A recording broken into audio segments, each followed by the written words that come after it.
नमस्कार प्यारे विद्यार्थियों, आज हम चर्चा करेंगे भारत का संविधान सिद्धांत और व्यवहार पुस्तक के 5वें अध्याय विधायिका की।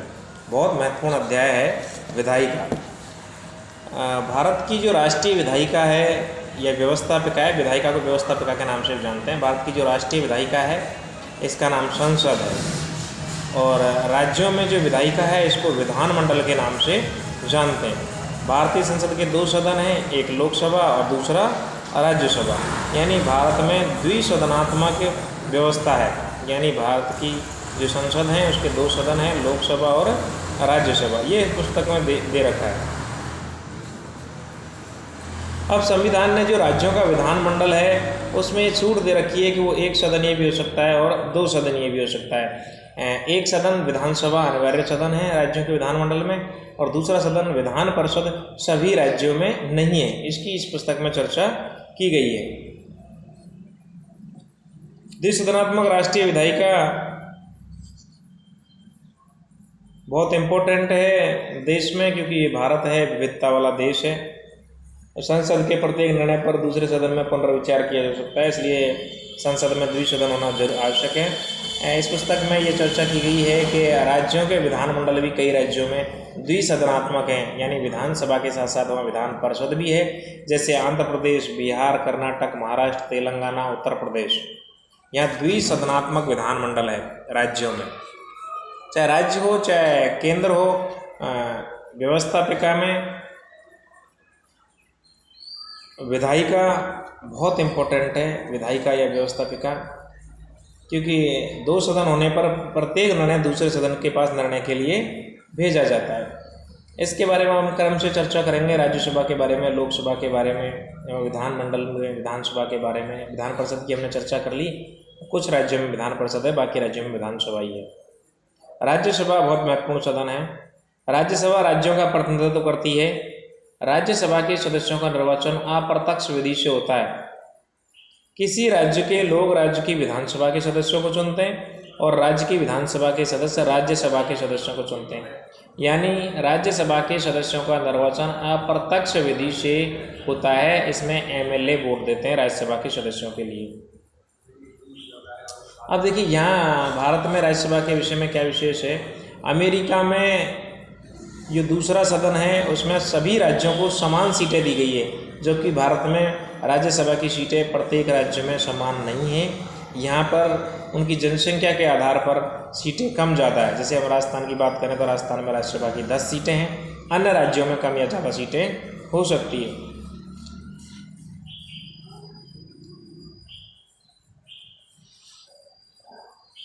राज्यसभा के सदस्यों का कार्यकाल 6 वर्ष के लिए होता है। संविधान की 4थी अनुसूची में प्रत्येक राज्य से निर्वाचित होने वाले सदस्यों की संख्या निर्धारित कर दी गई है। किसी भी राज्यसभा के सदस्य का दोबारा निर्वाचन किया जा सकता है। राज्यसभा के सभी सदस्य एक साथ अपना कार्यकाल पूरा नहीं करते। 1/3 सदस्य प्रत्येक दूसरे वर्ष पर रिटायर होते रहते हैं, इसलिए नए सदस्यों का निर्वाचन होता रहता है। इसलिए राज्यसभा कभी भंग नहीं होती है। बहुत इंपॉर्टेंट राज्यसभा स्थायी सदन है, ये कभी भंग नहीं होती है। अब सबसे इम्पोर्टेंट है कि राज्यसभा में निर्वाचित सदस्यों के अतिरिक्त 12 सदस्यों को मनोनीत किया जाता है राष्ट्रपति के द्वारा। साहित्य, विज्ञान, कला, समाज सेवा या खेल के क्षेत्र में विशेष उपलब्धि हासिल करने वाले लोगों को राष्ट्रपति द्वारा मनोनीत किया जाता है। ये 12 सदस्य अधिकतम हो सकते हैं। ये हमने राज्यसभा की चर्चा की। उसके बाद सबसे महत्वपूर्ण है लोकसभा। लोकसभा और राज्यों की विधानसभाओं के जो चुनाव हैं वो प्रत्यक्ष विधि से होते हैं, यानी जनता द्वारा सीधे चुने जाते हैं। एमएलए, एमपी का चुनाव प्रत्यक्ष विधि से होता है, इसको प्रत्यक्ष निर्वाचन कहते हैं। लोकसभा चुनाव के लिए पूरे देश को और विधानसभा चुनाव के लिए किसी राज्य को लगभग समान जनसंख्या वाले निर्वाचन क्षेत्रों में बांट दिया जाता है। प्रत्येक निर्वाचन क्षेत्र से एक प्रतिनिधि चुना जाता है। चुनाव सार्वभौमिक वयस्क मताधिकार के आधार पर होता है, जिसमें प्रत्येक व्यक्ति के मत का मूल्य दूसरे व्यक्ति के मत के मूल्य के बराबर होता है। यानी चाहे गरीब हो, चाहे अमीर हो, चाहे किसी जाति धर्म का हो, प्रत्यक्ष चुनाव में 18 वर्ष से अधिक उम्र का व्यक्ति वोट देता है। सभी व्यक्तियों के मत का मूल्य बराबर माना जाता है। भारत में लोकसभा के प्रत्यक्ष निर्वाचन के 543 निर्वाचन क्षेत्र हैं, यानी लोकसभा के प्रत्यक्ष रूप से चुने जाने वाले सदस्य हैं। सारे सदस्य प्रत्यक्ष रूप से चुने जाते हैं, 543 है। और यह संख्या 1971 की जनगणना से चली आ रही है। लोकसभा के सदस्यों का कार्यकाल 5 वर्ष होता है, लेकिन कोई दल या दलों का गठबंधन अगर सरकार नहीं बना सके अथवा प्रधानमंत्री राष्ट्रपति को लोकसभा भंग करके नए चुनाव कराने की सलाह दे तो लोकसभा 5 साल से पहले भी भंग की जा सकती है। ये बहुत इंपॉर्टेंट हमने चर्चा की है राज्यसभा और लोकसभा के बारे में। अब सबसे बड़ा सवाल है कि आखिर संसद क्या काम करती है, ये हमें जानना जरूरी है कि संसद के क्या कार्य हैं। कुछ शॉर्ट एंड स्वीट हम संसद के कार्यों को पढ़ेंगे इस पुस्तक में। विधायी कामकाज है, कार्यपालिका पर नियंत्रण, उनका उत्तरदायित्व सुनिश्चित करना। इसके अलावा वित्तीय कार्य है जो संसद करती है, प्रतिनिधित्व का कार्य करती है, बहस का एक मंच है, संवैधानिक कार्य करती है, निर्वाचन संबंधी कार्य करती है और न्यायिक कार्य भी करती है। ये बहुत महत्वपूर्ण है संसद के कार्य जो इस पुस्तक में थोड़े थोड़े दे रखे हैं। अब इस पुस्तक में एक चर्चा की गई है कि भाई लोकसभा और राज्यसभा की शक्तियों में क्या अंतर है, ये इसमें चर्चा की गई है। संघ सूची संपत्ति सूची के विषय पर कानून बनाती है लोकसभा, धन विधेयकों को और सामान्य विधेयकों को प्रस्तुत और पारित करती है लोकसभा,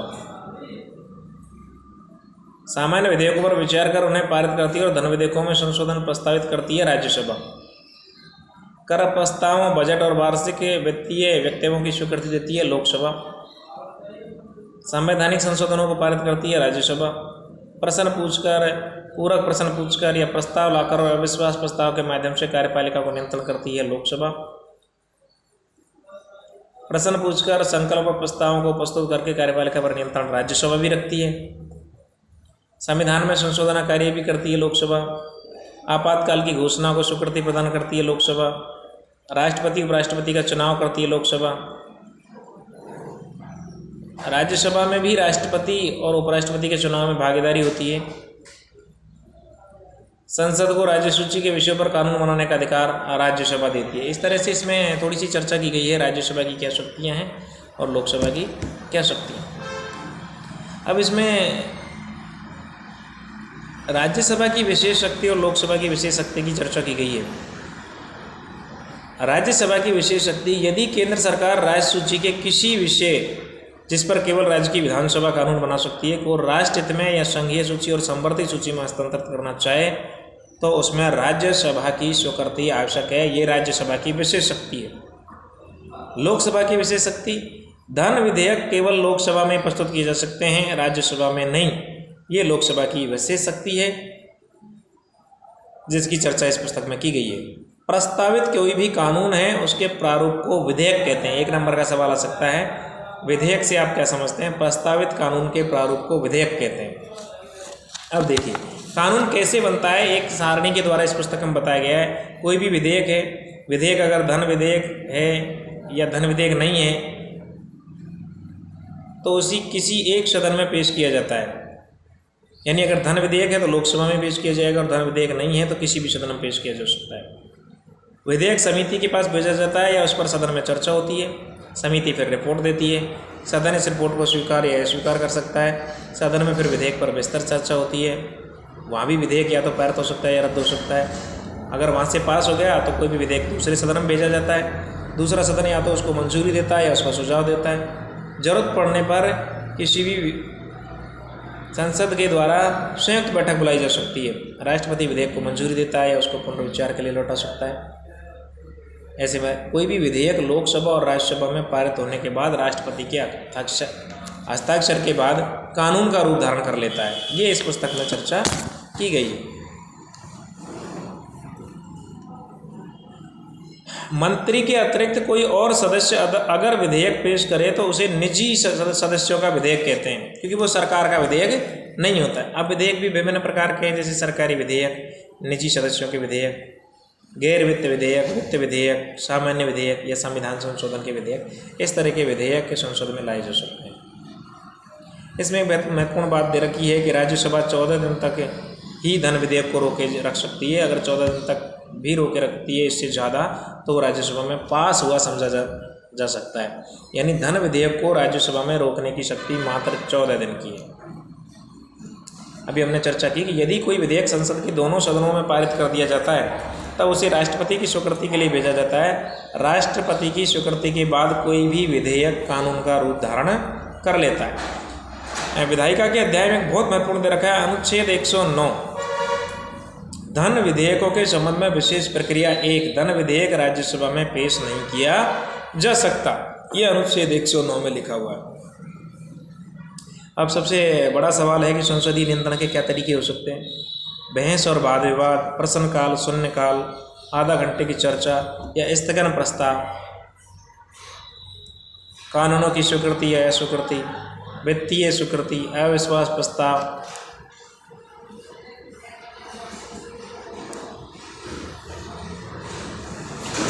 इसके बाद इसमें थोड़ी सी चर्चा की गई है कि संसदीय समितियां क्या कार्य करती है या संसद स्वयं को कैसे नियंत्रित रखती है, ये चर्चा इस पुस्तक में की गई है। एक बहुत महत्वपूर्ण चर्चा इस पुस्तक में की गई है दल बदल विधेयक।